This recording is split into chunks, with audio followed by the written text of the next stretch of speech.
దేవుని నామమునకు మహిమ కలుగునుగాక. ప్రభునందు ప్రియమైన దేవుని బిడ్డలారా, అందరికీ ప్రభు అయిన యేసుక్రీస్తు నామములో శుభవందనాలు.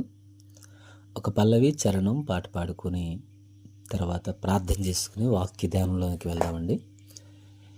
యేసుతోటి విగాను పోదమా, అడ్డుగా వచ్చు వైరి గెల్వను, యుద్ధనాదంబుతో పోదము, యుద్ధనాదంబుతో పోదము. యేసుతోటి విగాను పోదమా, అడ్డుగా వచ్చు వైరి గెల్వను, యుద్ధనాదంబుతో బోధము, యుద్ధనాదంబుతో పోదము.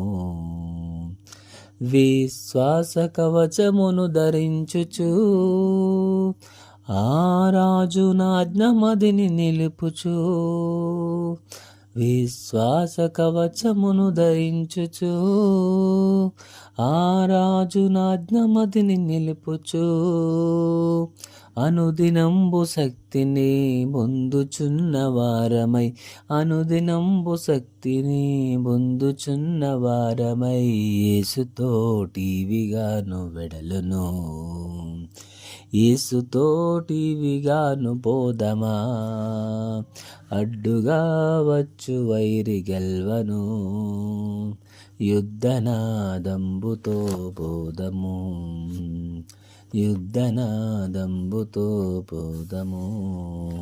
హల్లెలూయా. దేవునికి స్తోత్రం. దేవుని వాక్యం ధ్యానించుకునే ముందు చిన్న ప్రార్థన చేసుకుందామండి. మహాపరిశుద్ధుడు, మహోన్నతుడు, మహాగణుడు అయిన పరలోకమందున్న మా తండ్రి, మీ ఘనమైన నామమునకు, శ్రేష్టమైన నామమునకు లెక్కింపలేని స్థితిలో స్తోత్రమును చెల్లించుకుంటున్నాం ప్రభువా. గడిచిన దినమంతా కూడా మీ కృపలో భద్రపరిచి మరి ఒక రోజు అనుగ్రహించారు, మీకు స్తోత్రాలు. ఈ రోజంతా మీరు మాకు తోడేయండి, బలపరచండి.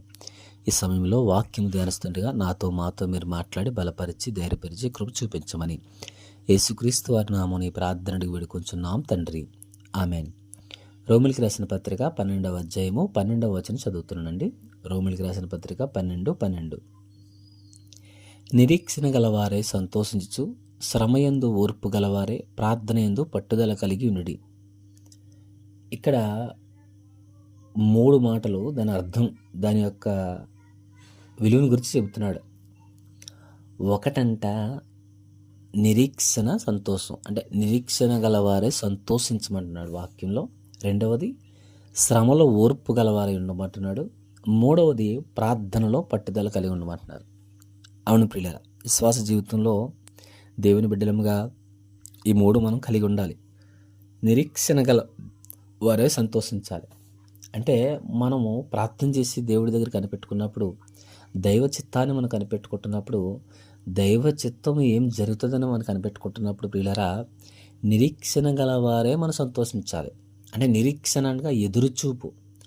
ఏ విషయం పట్ల ఎదురు చూస్తున్నామో, నిరీక్షిస్తున్నామో, లేదా అది మనం పొందుకుంటామని దేవుడు మనకు అనుగ్రహిస్తాడని ప్రార్థనలో, విజ్ఞాపనలో మనం ఏదైతే దేవుడి దగ్గర చేశామో అది మనం పొందుకుంటామని నిరీక్షణతో మనం సంతోషించాలి, ఎదురు చూపుతో సంతోషించాలి.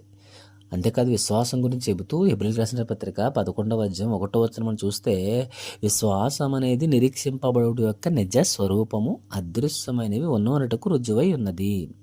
అవును పిల్లరా, నిరీక్షింపబడిన వాటి స్వరూపం విశ్వాసం. అంటే విశ్వాసం అనేది అదృశ్యమని ఉన్నటకు రుజువైనదని వాక్యం సెలవిస్తుంది అక్కడ హెబ్రీయులకు రాసిన పత్రిక 11వ అధ్యాయం 1వ వచనంలో. అవును, మనం ఏ విషయాల పట్ల నిరీక్షిస్తున్నామో ఆ నిరీక్షణలో మనం సంతోషించాలి, ఎదురు చూపులో సంతోషించాలి. చూడండి, కొంతమంది ఎదురు చూపినప్పుడు ఏదైతే మనం పొందుకోవాలో అది దొరకనప్పుడు, లేట్ అయినప్పుడు, ఆలస్యమైనప్పుడు మనం దుఃఖిస్తూ ఉంటాం, వేదన చెందుతూ ఉంటాం, బాధపడుతూ ఉంటాం. అందుకనే బైబిల్లో మరొక చోట రాయబడింది, మీరు చింతించకండి, మీ చింత యావత్తు నా మీద వేయుడు అంటాడు దేవుడు. కనుక చింతించడం కన్నా నిరీక్షణతో మనం ఎదురు చూస్తున్నప్పుడు మనం సంతోషించాలంట. నిరీక్షణ గలవారే సంతోషించమంటున్నాడు. అంతేగా తర్వాత మాట చూస్తే శ్రమలో ఓర్పు గలవారే, శ్రమయందు ఓర్పు గలవారే ఉండమంటున్నాడు. అవును, మనకు శ్రమ ఎదురైనప్పుడు సాధారణంగా కుంగిపోతూ, కుమిలిపోతూ, లేదా భయపడిపోతూ, అధైర్యపడిపోతూ ఉంటాం. కానీ శ్రమలు ఏం చేయమంటున్నాడు దేవుడు?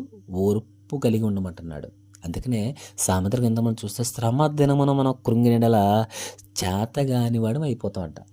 శ్రమ వచ్చినప్పుడు, కష్టం వచ్చినప్పుడు కృంగిపోతే, కుమిలిపోతే చేతగాని వారం అయిపోతాం.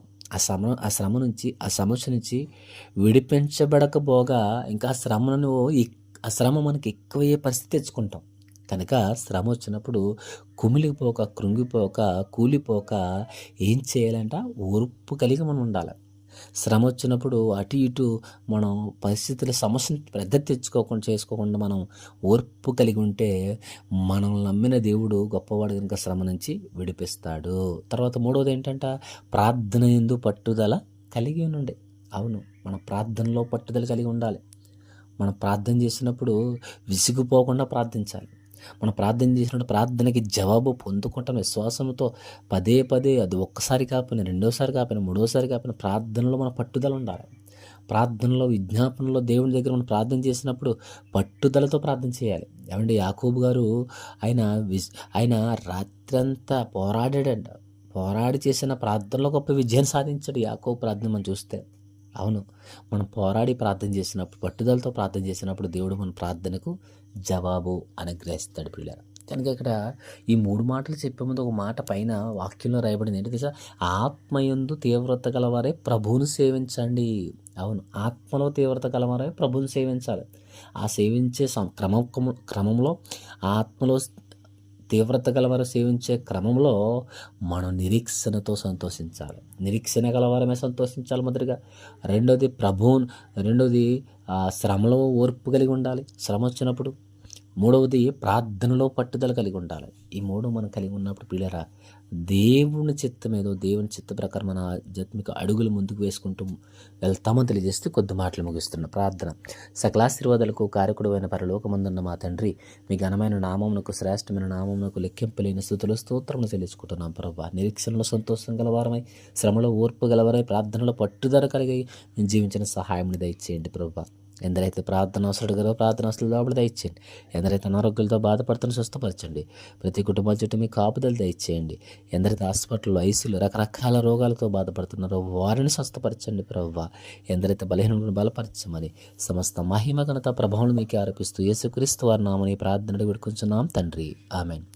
పిల్లరా, ప్రతిదినము వాక్యము 1 నుంచి 7 నిమిషాలు లేదా 5 నిమిషాలు, 6 నిమిషాలు లేదా 8 నిమిషాలు, మొత్తం మీద 10 నిమిషాల లోపే ముగించబడుతుంది. కనుక 10 నిమిషాలు మన దేవునికి ఇవ్వగలిగితే 10 నిమిషాలు దేవుని మాటలు పరిపూర్ణంగా విని దైవాశీర్వాదాలు, దైవ దీవెనలు పొందుకోవాలని తెలియజేస్తూ, ప్రభు పేరట ప్రేమతో మనం చేస్తూ సబ్స్క్రైబ్ కూడా చేయాలని మనం చేస్తూ ఈ మాటలు ముగిస్తున్నాను. థ్యాంక్ యూ, వందనాలు.